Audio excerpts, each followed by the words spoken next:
Thank you so much, Grant. Everybody, thank you so much for having us here again. How many of you were here when we presented, how long ago was it? 2 years? 2 years ago. So, how many of you were here for that? Oh, well, great. So, really excited to be here myself. And, and it's interesting, Grant said, that I'm, becoming this well-known leader. It's because of those guys over there. That's the whole nature of a collaborative, is that you do so much together.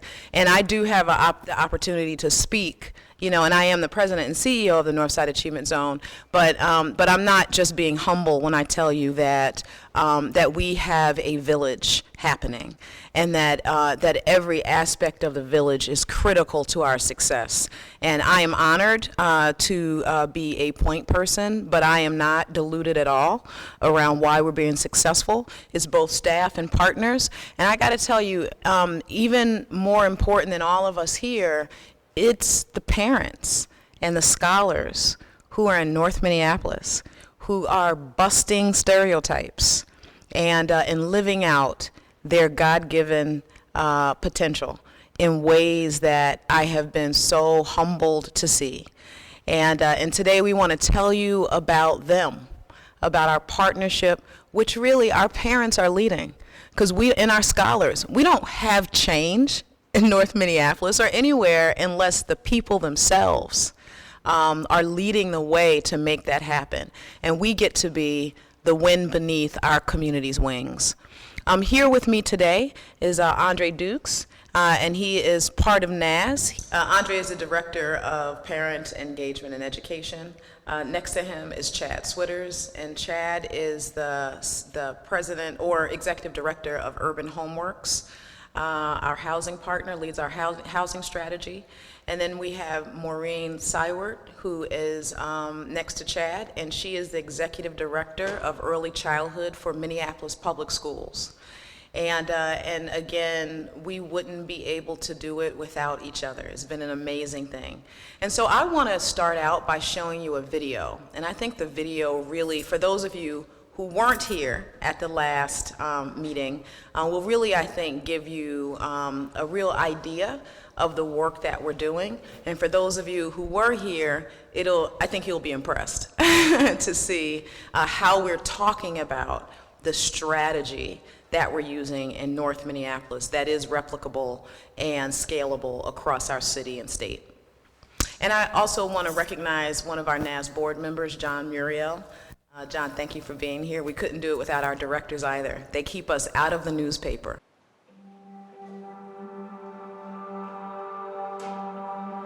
The achievement gap basically is showing that a high percentage of our children of color do not succeed in school, do not graduate high school, compared to white children. It exists in every major city in the United States. You look at white students, you look at black students, you look at Latino students, you look at Native American students. It's always the same. White students are on top, and the other minority students aren't even close. The education gap is real, the housing gap is real, the employment gap is real, the mental health gap is real. This stuff is real. And it's important because this is the future of our workforce. So that's the problem. And the question is, if that is the problem, what's the most effective way, not just to close the gap, but to prevent the gap? The Northside Achievement Zone is a collaboration of organizations that work to end multi-generational poverty in North Minneapolis using education as a lever. Out of many organizations, we've created one system of support for the same families and the same children, and it is radically revolutionary. So here's how the NAZ strategy works. A parent hears about NAZ from a neighbor or maybe a teacher who sees their child struggling in school. And then the parent comes to NAZ, or we go to them, and they then enroll the entire family. Then the parents partner with a family coach who works with them to set specific goals for their family.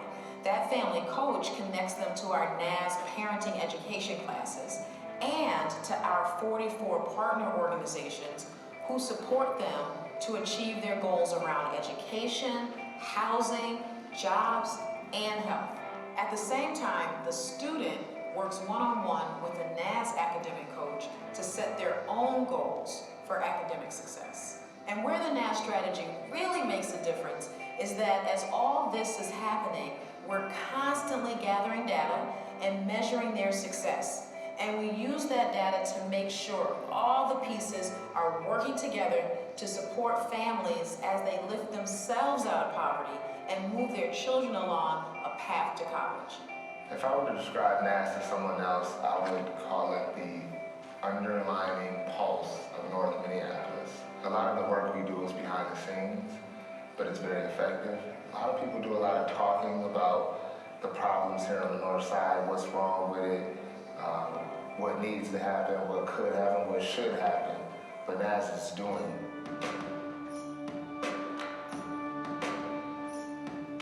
We asked a very simple question. You invest in these kids, what was the return on the investment? And that's through employment opportunities that occur for the children that are touched by this program. You're saving public dollars because these kids, very few of them will need special ed. Very few of these kids are retained in the first grade. Very few of these kids are disruptive in class.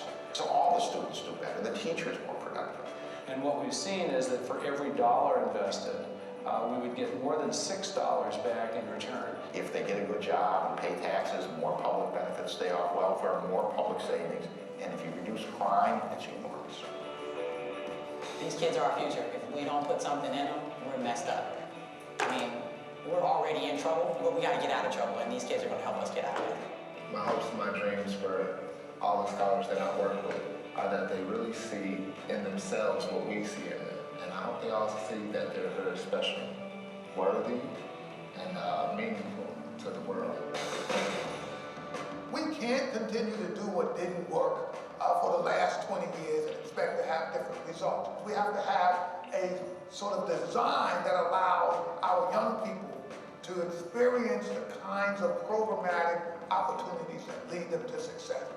And when people ask me, for example, they say, name a place that's replicating your work and doing it with quality, with measurable results, I talk about what's happening at the Northside Achievement Zone. We need believers to know that what we are doing here, because of amazing people, parents and children, it is working, and we just need partners who will stay the course for us as we really transform this community and our entire region. Harlem Children's Zone.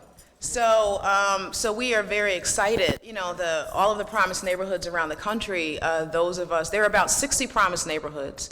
12 are funded with significant funding from the Department of Education to scale up our work. And 12 of us received between $5 and $30 million of over a 5-year period. We in 2011 received $28 million to scale up our work, and I'll show you some of the scaling that we've done and our results. The grant ends next year, but it was all based on scaling up to replicate the parts of the Harlem Children's Zone, Jeff Canada's model, that fit our community. And so it is thrilling for me. I don't think Jeff Canada has endorsed any other neighborhood on a video. so I'm really thrilled about that. Oops, sorry about that. I time myself to make sure I don't go over. So what I want to do right now is just give you a real overview of our model, talk about some results, where we've been, and then my staff and colleagues will talk to you more deeply around 3 areas: our parent engagement and education, our early childhood strategy, and our housing strategy, all really integral to the results that we're seeing. So this is really a model, because what I want to stress to you is we have some big problems as a society. And when I say we, I'm not just talking about North Minneapolis. I'm talking about our entire country. Minnesota is egregiously, has some of the largest opportunity gaps in our entire nation. The achievement gap is just one among many. In fact, we have the highest financial inequity gap in the country. And the financial inequity gap is made up of three things: home ownership, educational achievement, and household income. And so nowhere else in the country are our white, middle, and upper class families doing better, and our communities of color that are low income doing worse. So that's why we have such an incredible gap. I don't know, to put a nail in that coffin of downer news, if you've read recently that a study found that blacks in Mississippi are doing better economically than blacks in Minnesota, that the median income for black households throughout the state plummeted 14%, and that our poverty rate, more than any other ethnic group, skyrocketed. And I could go on. And what we know as a region is that what we're doing right now is not sustainable. It's not sustainable morally, and it's not sustainable economically. With 2020 being a year where we are going to have, in fact, by 2018, 70% of all the jobs in our state will require some form of post-secondary attainment. Again, we have that huge gap. By 2020, 100,000 workers, we will be 100,000 workers short because of the great exodus of baby boomers from the workplace. And then by 2040, 40% of our region will be people of color. So, I always say our corporations, we have a disproportionate share of Fortune 500 companies, vis-a-vis a lot of other communities. And they're not here because of our beachfront property. They are here because we have historically had the most educated workforce, and we do not today. And what we are after in North Minneapolis is not just North Minneapolis and our transformation there. We are looking at how we benefit the region, the state, as well as the country. And so this model really highlights the fact, again, a two-generation approach, really working a results-based collaborative to do full wraparound supports in a holistic way with families and children who do not come in pieces. And so the way that we are partnering with them is whole and it's real. That would lead to Northside transformation, comprehensive community development is what we're after. And we have positioned ourselves to be a model for the rest of the country. Last year, 43 neighborhoods came to visit Minnesota, came to North Minneapolis to find out about our model, to do site visits.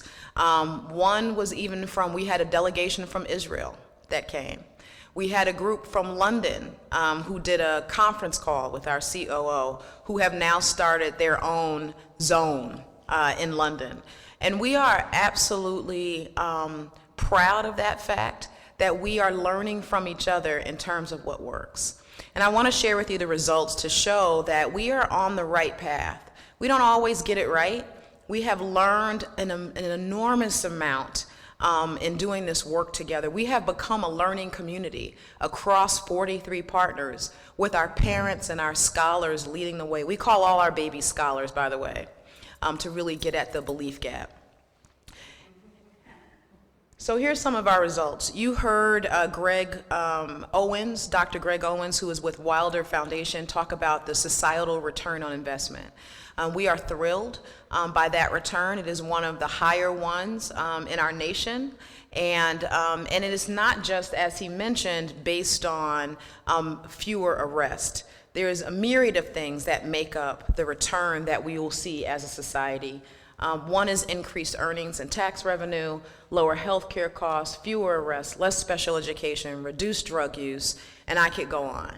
And this is what, and the thing that always makes me scratch my head is that as a community, as a country, we've been willing to not invest early on in the lives of our children, our high potential, they all are, by the way, children, in the early years, but we are more than willing to pay 18 years later for incarceration and, you know, government subsidies and things of that nature. And that is the more expensive model than doing it early on in what we're doing together as a collaborative.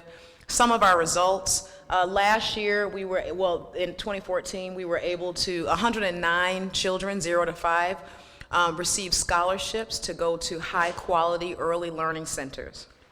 That coupled with, you'll hear Maureen talk today around our fierce partnership with Minneapolis Public Schools, particularly the early childhood and all the way through, but how this mixed system has really impacted the results that our children are seeing in terms of their readiness for kindergarten. And here's some of that data. As you can see on the right, children who receive scholarships, and this is in reading readiness, 83% were ready for reading, 73% overall, whether they received a scholarship or not, only 59% zone-wide. And then this is both reading and math, and while we are lower than we are with just reading, this dotted line shows you our baseline. We have baselines and benchmarks for every area that we are measuring in terms of our children on their trajectory from cradle to college to career. This is third grade MCAs, and still overall low proficiency. We work with 10 schools, public district, public charter, parochial, and contract alternative. And what we're excited about, while we know we still have a long way to go, is that we're moving in the right direction. And as you can see, that here we had in 2013, 2014, 22% of the children in NAS were ready were proficient, in third grade reading, only 18% zone wide. We were above our target. We have 10-year benchmarks. And then math, and then 2012, 2013, lower than we'd like, but as you can see, we're making 4 times the advancement of children not enrolled in NAS. And this is showing we're able to crosswalk our data now with what we're keeping in our system called NAS Connect that's shared with all of our partners, and the other data that we get in terms of the state and so on around how our children are doing academically. And so this shows that the longer a child is enrolled in NAS, the better the longer their family is enrolled in NAS, the better that child does on their MCAs. And as you can see here in math, 18 months or more, and there's a 37% proficiency versus only 23% when they're enrolled 6 months or less. These are all NAS children. And then reading, again, the longer, and we're starting to see that. We're starting to see that the longer, that the interventions of housing, of early childhood, of career, of after school, of mentoring, that it's all coming together in the right dosages to really impact academic achievement and family stability, by the way. This is a snapshot of a Minneapolis public district school, Elizabeth Hall. And as you can see, same thing, the longer a child is enrolled, the better they do academically. And Elizabeth Hall is an example of a school where the teachers and staff have totally embraced the NAS strategy. And we have staff co-located in that building, academic navigators, NAS connectors, which are family coaches. Andre will tell you more about them. And the school and our team absolutely work like this for the same children and the same families. I hear in fact, I have to go visit the office. Their office there is one that families actually want to come to now. And it has everything to do with what's happening in that school and their openness to our partnership. And these are our long-term goals that I talked to you about, again, from kindergarten readiness to graduation. On the left, my left, is our baseline, and then these are our 10-year goals, which we have a results process that we do regularly, internally, with stakeholders. We meet monthly, and we review the data. We look at what are our goals, where are we, what are we learning, what do we need to change, and so we can change what we're doing in real time when we see that it's not working. So, rigor mortis doesn't set in. The patient doesn't die. We can actually say, wow, it's not going well. Let's put a prescription together to do better. In terms of our enrollment, we actually are at 873 families and 1,870 scholars who are in our pipeline. And you can see our scale up from the year that we received the grant. And by the way, really want to stress that we started doing this work before we received the grant. So that wasn't our carrot to keep going. In fact, the year we first applied, we did not get an award. And I wasn't sure our partners were going to hang, and they did. And they absolutely did.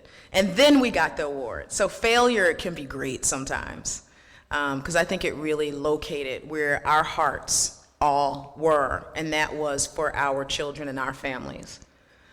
And this, we just see ourselves by 2022 really multiplying the impact. The yellow area is where the zone, but our housing partners have housing all around the north side. So families, even if they move outside of the zone, they stay part of NAS, but our families are moving to different leadership levels, and they're becoming alumni, and they are leading people on their block, they're going to the Capitol, and they need our partnership less and less. And that's the whole theory of change.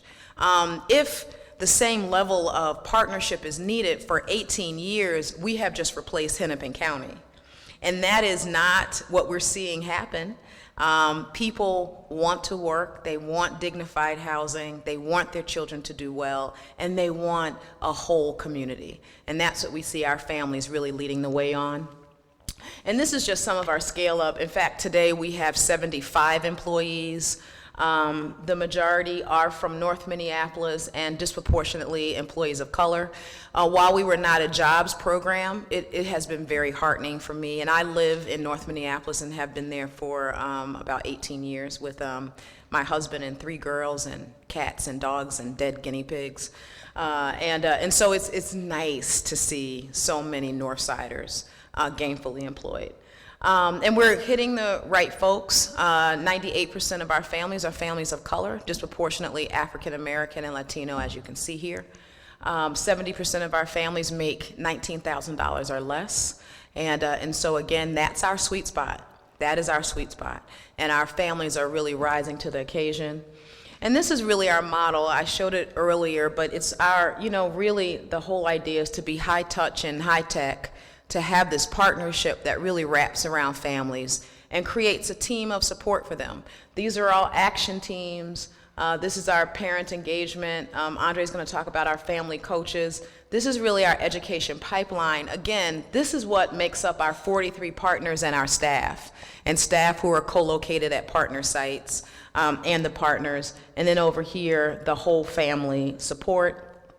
Again, we use a shared data system across the whole ecosystem that really helps our families do achievement planning. Andre will talk about that. But then again, we can crosswalk data. We can talk to each other. Our partners get pinged when families are coming over to them because they've created a plan that says, for example, they need housing. We have housing navigators who work at Chad's office, and they get pinged saying, Julia is coming over. Housing is one of her goals. And then the housing navigator and Urban Homeworks work to help Julia achieve that goal. It's pretty, again, the village on steroids. We're creating a team for all of our families. Our different families need different supports. And so we are there to make sure they have someone behind them who has their backs. All of us have that, middle class, upper class. But the more money we get, we sometimes forget that we actually need and have some type of support. Everything we do is evidence-based, best practices. You can find all of this. The thing that we share nationally and statewide are all of our solution plans, which are our evidence-based practices that the organizations that are partnered with us share. All right, well, with that, Andre's going to come up and talk to you about our parent engagement and education strategy. Thank you, Sandra, and thank you all for having me here today. None of this works without the parents. We absolutely believe that Parents have to be at the center of everything that we do, and that they are the leaders in what we're trying to accomplish in their neighborhood, and that's where they live. And so our role is to find out what's great about these families and then help them to access opportunities to help them meet their own goals. And so certainly we want to inspire the belief that, you know, every scholar in that zone can and will go on to college. And I don't know if I'm doing this right here. There we go. So we want to inspire belief and support these new actions that parents are committed to doing on behalf of their scholars to ensure that they are on the track to college readiness. But then also, we don't want parents to continue to be perennial recipients of social services, but leading change, having the community that they realize in their dreams. But then also we realize that strong parenting is a part of that, and so we want to support them in the parenting strategies that they are using. And I'll talk a little bit about Family Academy and what we're doing there, but certainly it is about supporting their children on that track to college readiness. And then parents and scholars being committed and supporting and taking action towards that school's success. And so every parent or every family, when they are enrolled in NAS, is paired with what we call a NAS connector. We took the concept of the NAS connector from the book by Malcolm Gladwell called The Tipping Point. And he suggests that every initiative that is built to impact an entire population needs a couple of people. One is a connector who has a lot of relationships, knows a lot of people. And so we have been intentional about identifying those folks in the community and hiring them on. In fact, some of our connectors were families who now have moved on their achievement plans, and have done so well that we've hired them on to work with other families. And so it is about building community, building relationships, and leveraging those relationships to help other families reach their goals as well. And so the connectors have to believe that every child has the potential to go on to college with the necessary supports. And so that's really one of the requirements. We don't even require that they come in with a college degree, but they have to have that belief that every child, regardless of their background, regardless of their circumstances, can and will go on to college with the necessary supports. And so they help parents to take action on achievement plans, and achievement plans are simply the goals that families set for themselves in the area of housing, career and finance, early childhood, out of school time activities, and what's happening in the school.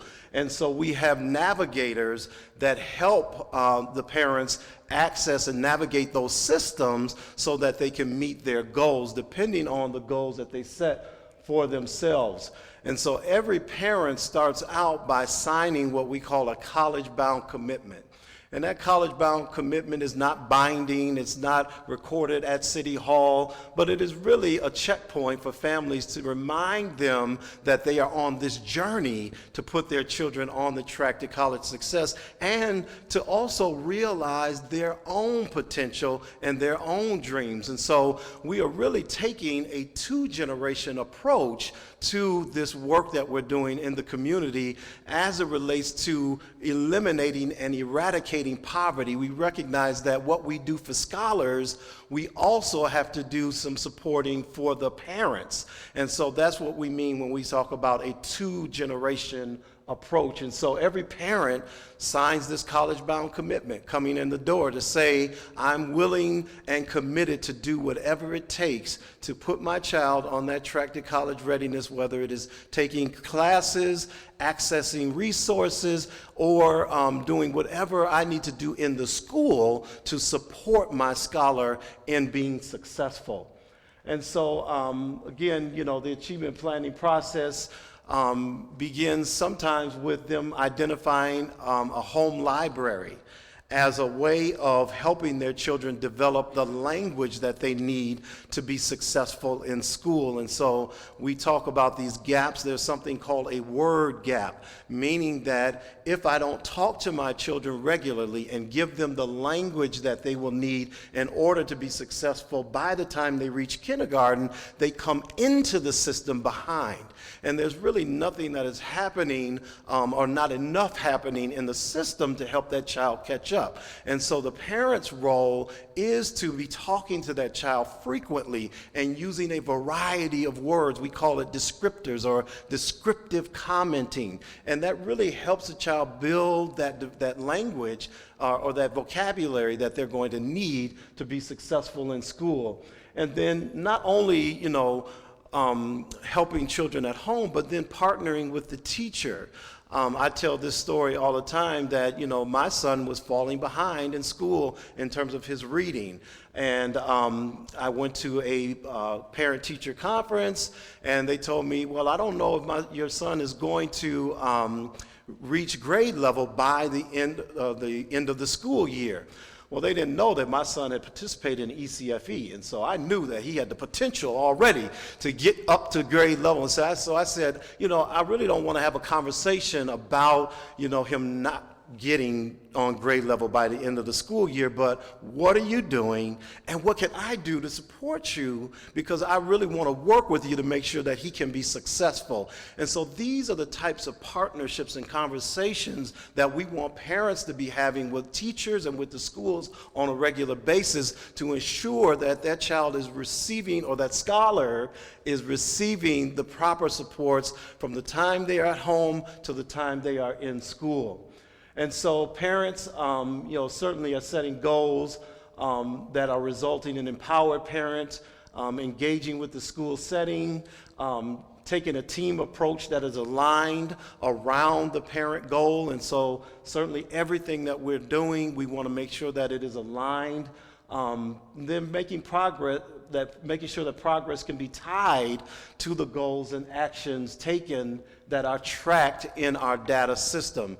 And so we have a saying at NAS that if it is not in NAS Connect, it never happened, because we need to be able to track every interaction that we have with families for two reasons. One, to make sure that we're doing what we need to be doing to be effective for families, but then help them to see their own progress. So sometimes when you're working towards a goal, sometimes you get frustrated and you don't feel like you're making the progress that you really want to make. And so it's a way for our connectors to say, hey, look, you've made a lot of progress in the last year. You may not be where you want, but look at all the great things you've done. And let's celebrate that, and then let's talk about what more do we need to be doing together, because you're not in this by yourself, because you have this connector, you have our partners, you have the schools that are your team. And we say that every scholar has a team, and I'm sure that we'll talk about that later, but we call it Team Jaquan. But they have a team of connectors, a team of navigator, a team of behavioral health specialists, or whatever that child needs to be supported in that family. That is their team. And if anything comes up, guess what? That team is communicating through our NAS Connect system. They're calling together a meeting, and they're working out a plan or an intervention to make sure that the needs of that family can be met. And so that's very important in terms of how we see ourselves supporting parents. We also want parents to be leaders not only in the home, but we want them to see themselves as leaders in the schools. We want them to see themselves as leaders in their community, which gets to kind of that scale up that Sandra talked about. Some of our parents, we know, eventually won't need us as much. And that's what we're hoping for. So those parents will then become leaders in their community and impact other families by developing block clubs, doing special assignments in the schools, or, going to the Capitol and really advocating on behalf of what's happening around the state in early childhood, but really taking leadership actions to ensure that other families can experience the same successes that they are now beginning to experience. And so I won't go through everything in there, but we currently have, and it's really over 40 parents that we see at that leadership status. Some of them are serving on our board. Actually, 2 of them are serving on our board with Sandra, but then also we have a parent advisory board that meets on a bi-monthly basis, and they are now beginning to function as a governing board, because we are now creating pathways for them to be represented in each part of our ecosystem. So on our housing action team, our career and finance action team, within our engagement strategy, so that they can begin to come back and talk about what's happening across the ecosystem and devise and talk about strategies to give parent input so that everything, again, is aligned. And so, again, everything that we're building, 2 more minutes, is we're making sure is aligned. So I'm in my 2-minute sprint here. So a little bit about Family Academy. Family Academy is really a series of parent education classes that parents go through. Again, this is about raising their leadership profile, giving them the tools and the skills that they need in order to be successful as parents. But one of the things that we really highlight with parents is that our job is not to teach you how to parent, but to identify what you're doing well, lift that up, and then add to your toolbox of strategies, right? Because every parent is doing something good, right?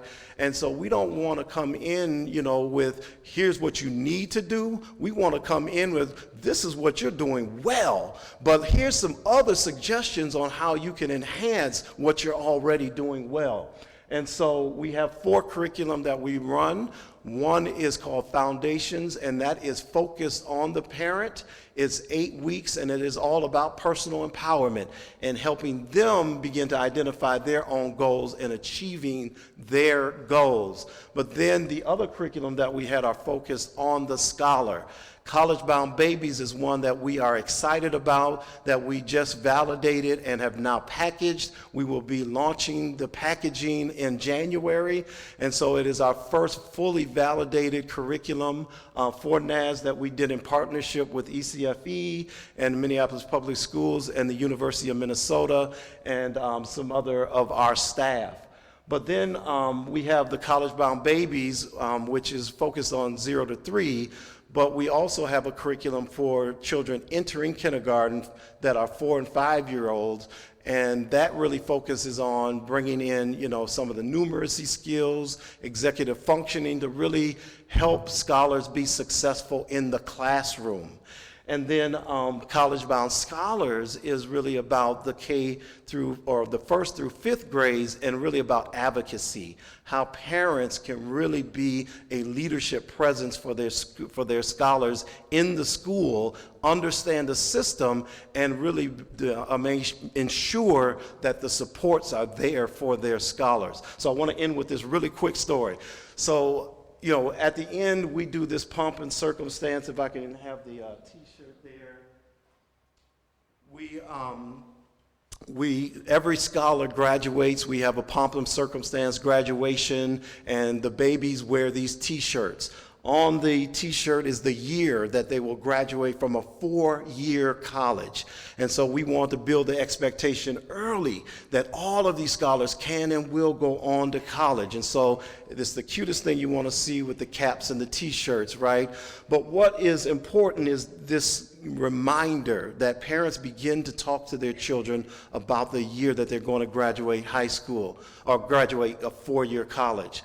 The story I want to end with, and it's real quick, is there was a young girl that was coming through our program. She had significant developmental delays, both physically and mentally. But she had the most bubbly personality you ever want to see. She engaged with other children just like she was one of them, like she had no issues at all. But one day she was playing and she fell in front of me. And so naturally, my value system was that I should help her up, right? And so I went to do that. but her grandmother was there with her who was caring for her, and she said, don't help her. She said the only way she knows she has a handicap is if someone reminds her. And I don't want her to be reminded of her handicap. I want her to think about that she can do anything that any other child can do. And I just want to end this by saying that revolutionized my thinking around what is possible for every scholar. They may have a handicap, we all do, but that should never be the measurement but for how successful they can be. If we believe that they can do everything that anyone else can do, they will do it, and they will show us every time. Thank you so much.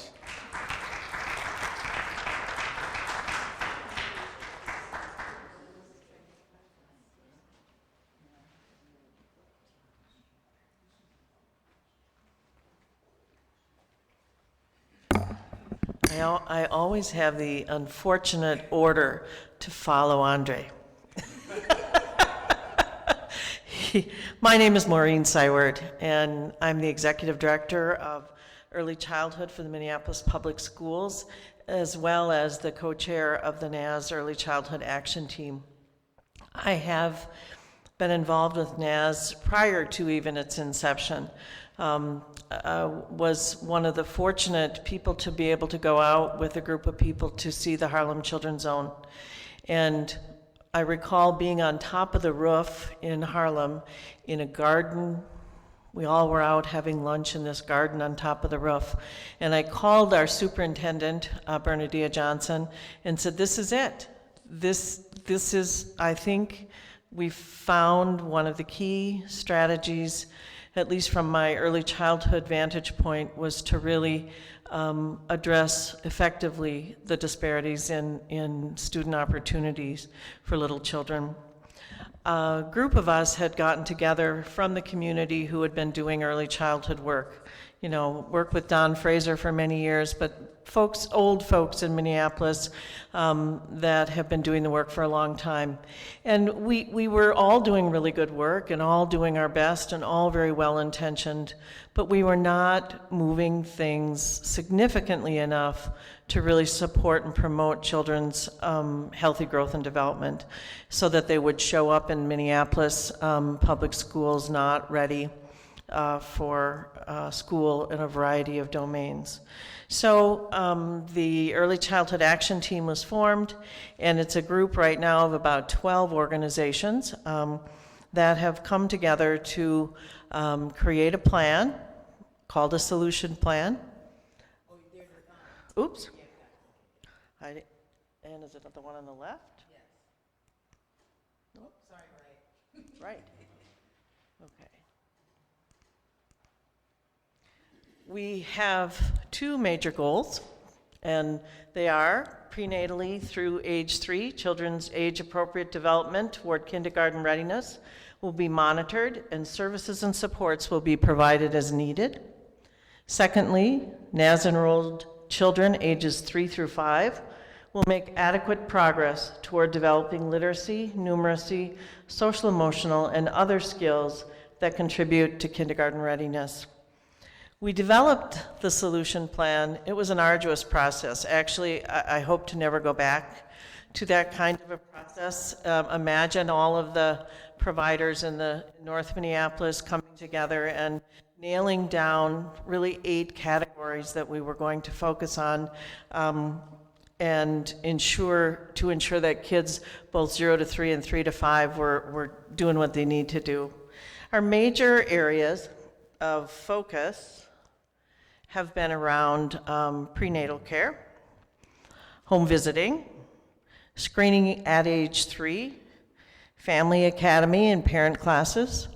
We also focused on transition to kindergarten, and probably one of the key strategies that we've seen to be moving things rather quickly is access to early learning programs. So children having access to school-based childcare, the programs that they need, the opportunities they need to be successful.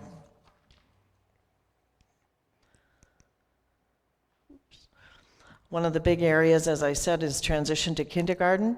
One of the benefits for the school district is We really, again, want to ensure kids are ready for school, but that we're effectively transitioning them. So that moving from early childhood system where parents and children come together, you know, most of the time to a school-based system can be a difficult transition for children and families. So we have staff, how we have this partnership, we focus on the same strategies, but so we dedicate services and staff to those strategies. So we have 2 folks that are employed by the Minneapolis schools that are focusing on screening and transition to kindergarten.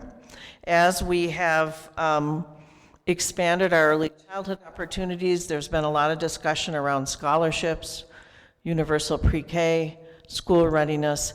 We have made a targeted effort through the schools to develop programming within the Northside Achievement Zone. We've created a small program called 3 School that we're doing in partnership with NAS to address some of the needs of 3-year-olds. We serve about 1,200 4-year-olds in the school district, but only 40 3-year-olds currently. So one of those, that our only program is in the Northside Achievement Zone at our Monamodi Nelk site to really give children the opportunity to have 2 full years of service. So we serve them as 3-year-olds and then they move into full day, high five the next day or the next year. We are, let's see, we also are partnering, as Andre referenced, around ECFE.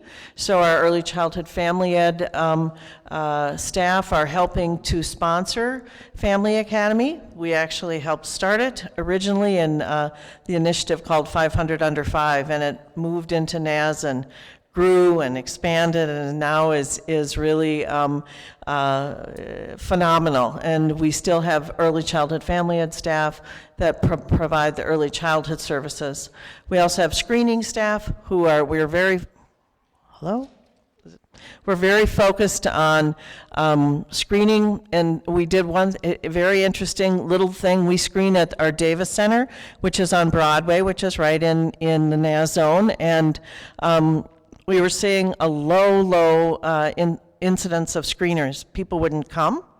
And, you know, you hear, oh, they don't care about getting their kids screened and, you know, all the, well, one of the things we did is we decided, let's designate parking spots. If any of you have tried to park at the Davis Center, good luck. And it's, you know, the middle of winter and kids are, we have seen a 25% increase in our screening on the north side since we've just put little markers and say reserved on Thursdays for our screening families. So systems change at the granular level.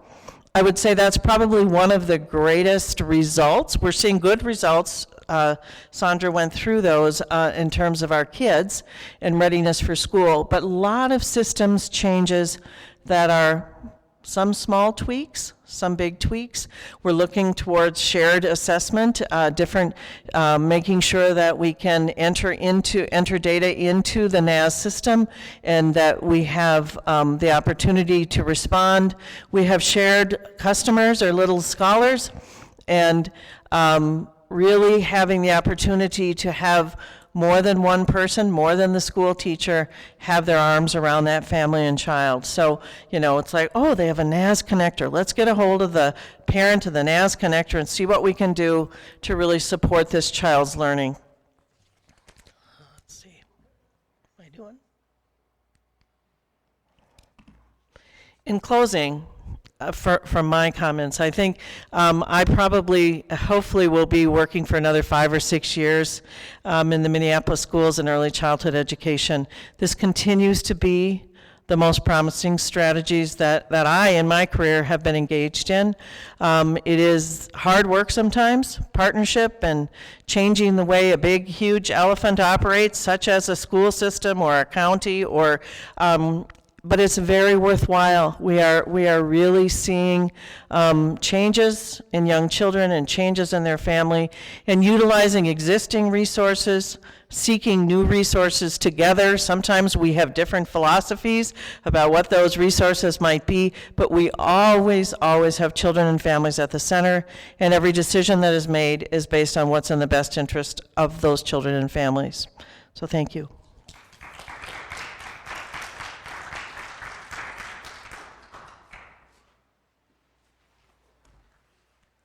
Good Good afternoon. My name's Chad Schwitters. I am the Executive Director at Urban Homeworks. I'm on the board of the Northside Achievement Zone, the co-chair of the Housing Action Team. I live in North Minneapolis with my three kids, Sam, Joe, and Kate, 10, 10, and 12. We've done the school hopscotch, in and out of the public school system, private, charter. Have had all the battles that could go with all of that fun stuff. So I'm living this as we're talking about it. I am here to talk a little bit about our housing plan, and you've heard us say a few times that we believe that our families can affect the change that they want to see in their life. Mark Twain was once asked, "Do you believe in infant baptism?" And he said, "Believe it. Hell, I've seen it." And so I can tell you, if I were asked, do I believe that we as a community can affect the change that we want to see? I can say, believe it. I've seen it. And so what I would like to talk about a little bit when it comes to our housing strategy is that it's working. 303 children in the last fiscal year at the Northside Achievement Zone have been stabilized through the housing interventions. That equates to about 243 parents. That's just in the last year. We heard about how many people are in the Northside Achievement Zone as far as the active families. About 1/3 of the families that come into the Northside Achievement Zone program are needing some kind of housing help. Let me put this into perspective for a second. The average household, or most of the households in NAS, are under $19,000 a year of annual income. At $19,000 a year, guess what you can afford for rent? About $5,228 a month. Or I'm sorry, $528 a month. $528 a month. You know what $528 a month gets you in North Minneapolis right now? A studio, if you're lucky. So we've got some challenges that are in front of us, and I believe that the major thing that I can do in my role is to challenge some of the narratives and some of the frames. And we have to think about the narratives in the frames. So for example, how many people here live in a house that you own, or most of you are not kids, so live in a house that you own, right? Almost everybody here. How many of you live in subsidized housing? Of the dollars spent and used by the federal government to support housing in the United States of America, 3 out of every $4 goes to homeowners in the form of a mortgage interest deduction. So if you live in a home and you've had a mortgage on it, you live in subsidized housing. $1 of those 4 goes to HUD. And all of that budget of HUD gets sliced and diced and all that stuff and trickles down to do some housing for families that are coming through NAS. In the middle of that composition, we have a narrative emerging that says, let's not spend any more housing dollars through low-income housing tax credits in neighborhoods like North Minneapolis. Let's spend them in outlying suburbs. Because then what will happen is people will move out of North Minneapolis into outlying suburbs. They will be into schools that are predominantly white and more higher performing, and they will assimilate. I think we have to challenge these narratives. Okay, we just shut down our waiting list at Urban Homeworks. Over 500 households are on that waiting list right now. It became so exhausting to say no to people that we said, we just got to shut this thing down. So we decided instead we're going to gather up some names of people that come in and people need housing in 0 to 45 to 60 days. So having a waiting list that's 4 years long doesn't do much. And so we said we're going to get people who are more immediate, and we're going to send out a little bulletin to folks, and then they can come, and we're going to do a lottery on the first 10 applicants that walk through the door, or that submit in a one-day period. I happened to be sitting and officing in one of the front conference rooms that morning when that invitation came out, And before the doors opened, there were 18 people lined up outside our door. And we have the audacity to even engage a conversation that says, let's not put any more investment in North Minneapolis in housing. So one of my roles here, I believe, is to, as a white male in a role like I'm in North Minneapolis, and I live in North Minneapolis too, so it's like, I am a minority in my own community, but a part of the majority, is to challenge how we frame the problem. And I am done talking about racially concentrated areas of poverty. We need to be talking about how racially concentrated areas of wealth, that sickness of affluenza, has symptoms that look like poverty. I want to talk about racially concentrated areas of power, because what we're talking about here is building power. And so just like Naz is lifting up leadership, the core goal of Urban Homework is to build power with 1,000 of our neighbors over the next 10 years.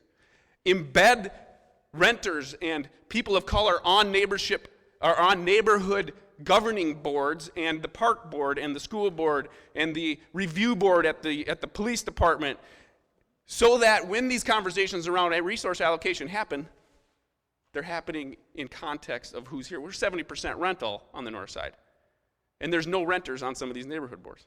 Not a single one. So we are about building a group of people who can affect positive change, reaching out our arms and our hands to willing partners from all over the region, because we see very clearly that our futures are embedded and entwined with one another. So housing is a way to build wealth. It's a way to bridge some of these gaps. It is a fundamental source of stability that children need to achieve academically. And I want you to come alongside, and I want to ask you the question. Do you believe that places like North Minneapolis, with collaborations and help of the people around us, can affect powerful, positive, self-efficacy and change? What would you say? And if you can't say, believe it, hell, I've seen it, then I want you to come and call me, and I can help you see it.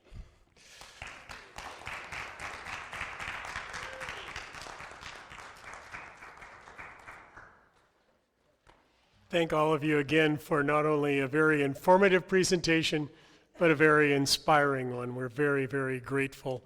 I have a bunch of questions, and in order to make this work, I need to have you come to the podium so we can get everything on our video.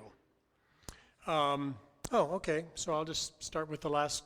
I've got some very specific ones here at first. Who provides the data analysis? Is that Wilder?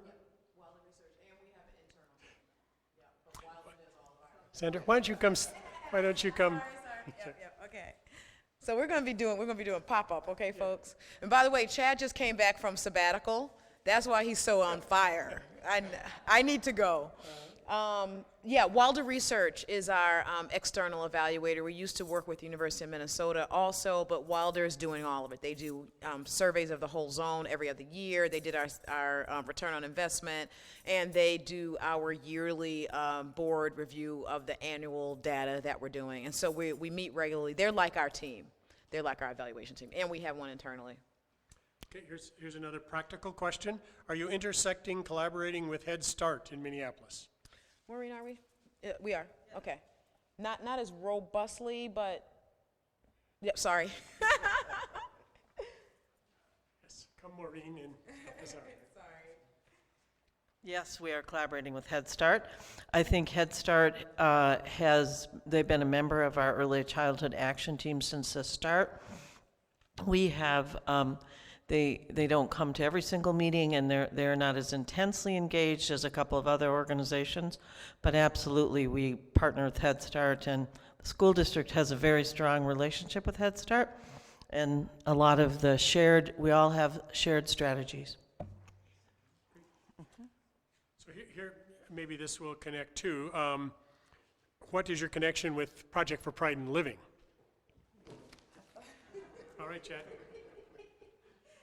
I can't speak to the academic side of the partnership with PPL, but on the housing side of Project for Pride in Living, Paul Williams, the ED there, is my co-chair of the Housing Action Team, and we have done a couple of collaborations, both, one of the things that we've identified was we have a whole bunch of single-family houses that are coming out of foreclosure and stuff like that, so we started an LLC. Urban Homeworks owns half, PPL owns half, and we've committed to get 100 houses back stabilized and into home ownership.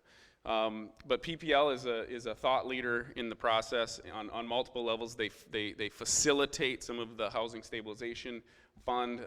They help underwrite and create some of the logistics behind some of the supports that come through the Housing Action Team. Thanks, Chad. Yeah, I want to add too. Sure. One of the reasons this works is PPL and Urban Homeworks heard that the state had dollars for housing stabilization for children who were in public school, because they wanted to see if we stabilize families with state support, how will the academics play out? So that's what, and this was like 2 years ago, $800,000 for 2 years, and it couldn't go to an organization like mine, and so Urban Homeworks and PPL were the ones who that would have totally just go do that. And they heard about it and they said, you know what, Naz, let's make this about Naz families. And so we did receive that funding to augment what we were already spending, and the money goes through PPL, and often Urban Homeworks is the one that, as well as PPL, that helps to place our families. So that's collaboration. That's real collaboration. Great. These are a couple more questions for you, Maureen. This is a question about really early screenings, again, around social emotional development, and there's another question about what, you elaborated a little bit on this already, but what we're doing, like when somebody finds out he or she's pregnant, and what are we doing there, and what are we doing about screenings, and what's Northside Achievement Zone doing about that?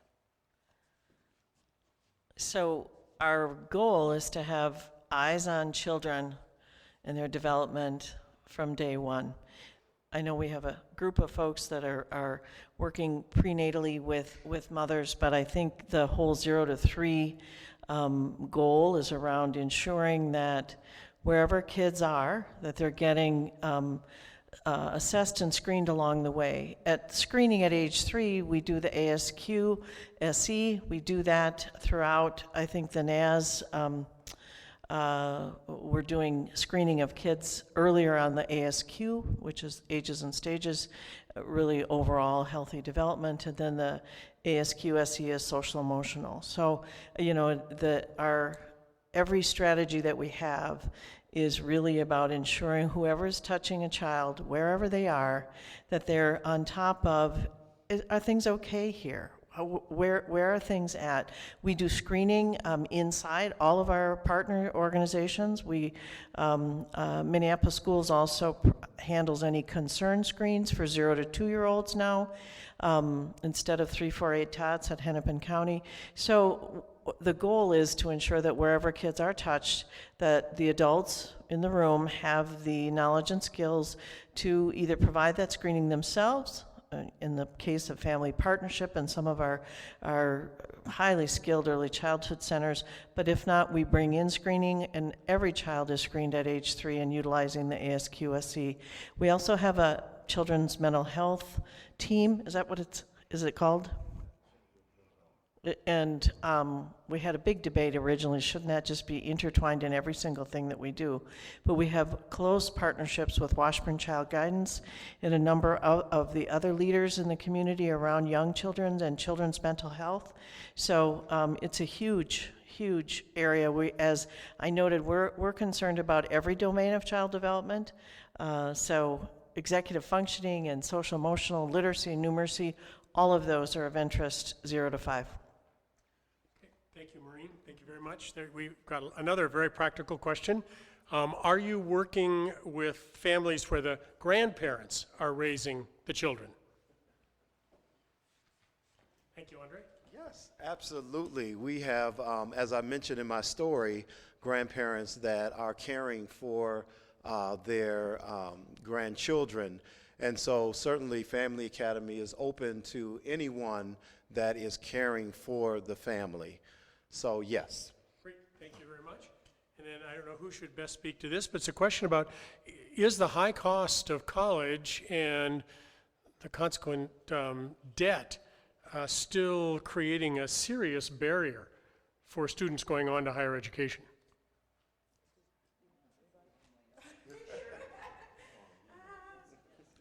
So, of course, there are so many mitigating factors, and that certainly is going to be one. We haven't hit that yet, only because we've been building our pipeline from the youngest scholars on up.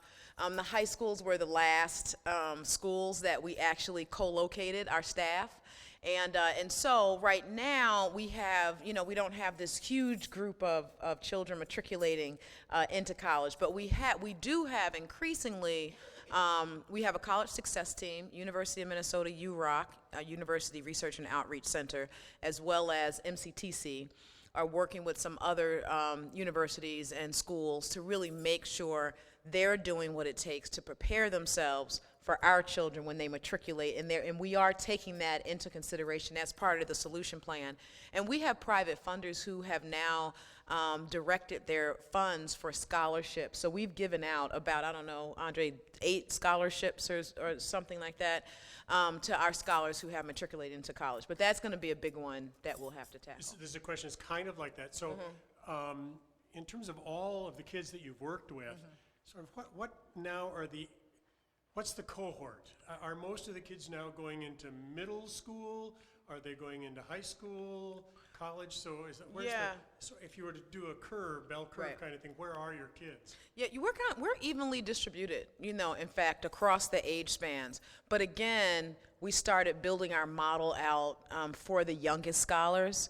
So the first thing we did was college-bound babies, for example. That's the first thing that got validated. So while it's pretty evenly spread, we weren't doing the integrated approach at every age level. We've been building that out. And so we're seeing outcomes for the youngest scholars that are most significant. Great. So, and again, this is kind of connected.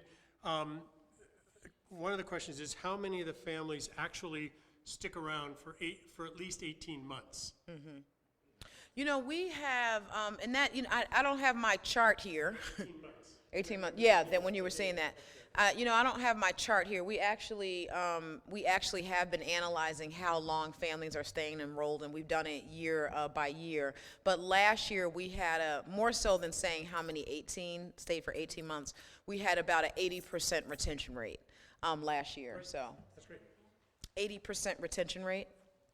Great. And so there's a question with this. How many parents decide not to get involved with NAS, and how many families drop out, and what are the reasons that people might be dropping out? No, I just wanted to add on to the last question that providing stable housing and support for childcare or early childhood education costs has huge impact on families' desire to stay put and ability to stay put. So we know the North Side is one of the highest areas of homelessness. A significant percentage of our students have experienced homelessness in that area of town, but providing those supports really gives families incentive to stay, and also the benefit they get from NAS. So can you say the question one more time? Let's just, if people are dropping out, what's causing them to drop out? And I suppose, how are you responding to those things that even though the people might want to continue, they can't continue? Absolutely. So, one of the biggest reasons or issues that we have is not so much parents that don't want to enroll, but parents that heard about NAS and want to enroll but don't live in the zone, or for whatever reason we can't enroll them at this time. So right now much of our enrollment is happening through the schools, but parents in the community are hearing about, the great work that we're doing and how it's impacting families. And so they want to come into the office. And so we are having some issues with, parents that, can't enroll unless they have a child in the schools. And so in terms of once they are enrolled, what we are finding is that, if they, for whatever reason, cannot stabilize their housing in North Minneapolis, that's where we're losing families. That's the number one way that we are losing families, when they have to move to South Minneapolis or to one of the suburbs. And so, but we are committed to trying to get them back so they're not immediately made inactive in our system. But we work with a housing action team, and we work with Korean Finance, or that team that I talked about. We work with that team to see if there's any way possible we can create an opportunity for them to at least remain on the north side or get back to the north side. And even if it's not back to the zone, they are still enrolled in and so we do everything that we can to keep them engaged and keep them enrolled. And then again, of course, life happens, right? And so there may be instances where we can't get in touch with families. And so we have a high touch process where our connectors are committed to calling that family, sending letters, going to the door, knocking on the door. If they see them in the grocery store, having a conversation in the grocery store. But our primary role is to keep families engaged and maintain that support for them. Just a very quick question came up about referring people to the program. If people are new to the north side or something and they're just hearing about it, what process do they go to get connected? So again, many of them may have just moved to the north side, may hear about it in the schools.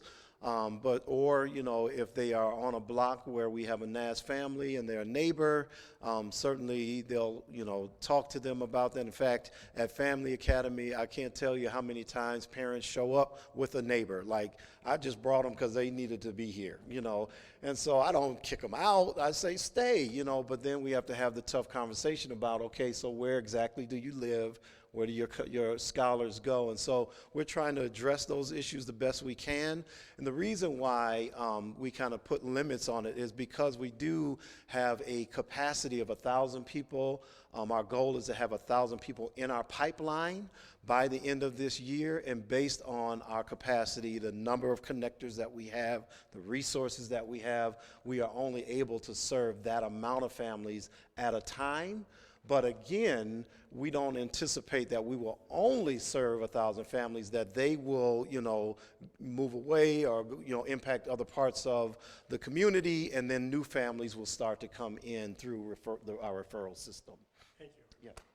Sort of a double question here, Sandra. This is probably for you. What can neighborhoods learn from NAS about what of NAS's strategies and programs could begin to be implemented even if they don't have extra funding? And then there's a question that kind of goes with it. Apparently the city of Rochester is trying to do something. Hector, you know each other, was raising that, and maybe you could talk a little bit about how you're advising Rochester and other neighborhoods that might want to do some things with the resources they have. Right, absolutely. Hi, Hector. I was going to say, let me talk to you about my friend Hector from Rochester. And Hector, it sounds like you all are making some real strides in terms of putting a plan together and really focused on the early years, right? Thanks to you, yes. Yes. And so Hector brought a whole team, superintendent, people from the Mayo. I think there were like 20 of you or something like that who came to visit NAS and do a site visit. And we stay in conversation as they continue to build out their model. The big thing is, for any community, and by the way, so a number of communities have come to do site visits. One of the first things I will say is that everything that we're doing in NAS is not replicable or needed in all the other communities. It has to be based on what your needs are. And we have something called an Education Partnership Coalition that just got significant funding at the Capitol. Both Northside Achievement Zone and St. Paul Promise Neighborhood received $2.4 million from the legislature for this current biennium. And 3 of our educational partner coalition members in Northfield, Red Wing, and St. Cloud who also had kind of collective impact, collaborative initiatives to address the opportunity gaps in their communities. And yes, Red Wing has some opportunity gaps, also received funding. And but I would say the key is that you have a committed core of partners who believe that all of the children of their community can and will be successful and high achievers. So that's number one. That you also, and it is not about funding, because we did not, of course you need money to scale up and get bigger, but when we did not get the significant government dollars, federal dollars, made a commitment as a community that we would continue to do the work, because we all have budgets, you know. And I mean, Chad is not getting, Chad nor the school district, we do a lot of things in the school, but we don't cut Chad any significant check. He's using the funding that he gets to support NAS families. And so we can do that because we're already working with the same families and the same children, but coordinating that. And so coming up with a shared North Star in terms of ours is ending multi-generational poverty, using education and family stability as levers. We all share that. And then aligning all of our supports is key, and being data-driven. Data, data, data, and more data. And this is just not about, you know, an assessment orgy. It is about knowing whether or not what we're doing is working, and then changing it when we determine it's not, and holding each other accountable for the outcomes. This is a follow-up on this. Yeah. So let's say West St. Paul, Yeah.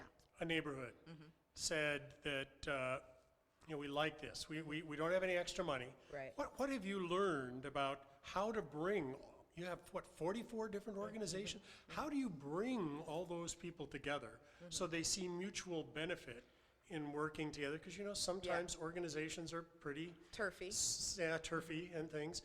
What have you learned that could help the community figure out how to build a collaboration without a lot of extra money? Right. Well, you know, every community is different, you know, and I visited all of the 3 neighborhoods that I talked to you about, and they have their own coalition, a collaborative of people who are really committed to their cause in Red Wing, St. Cloud, and Northfield. And I would say for us, the thing that really galvanized us, and you guys can tell me if it's different, but we came together because of a funder who asked us to hear about the Harlem Children's Zone. But then we, more than anything, we sat down and really looked in a clear-eyed fashion at the outcomes for our children and our families. And that was more than the funder asking us to come together, while that was helpful. When we looked at the outcomes, we just knew as a community that we could do better. And that started our commitment in 2008 to continue working together. Basically, one last question, and then I can't get to all the questions. If you can stay just a little bit in case people didn't get their question asked. How are you doing in terms of securing the resources to continue your work? I think I saw somewhere there were a couple of corporations that are giving some money, but what's the future look like for NAS?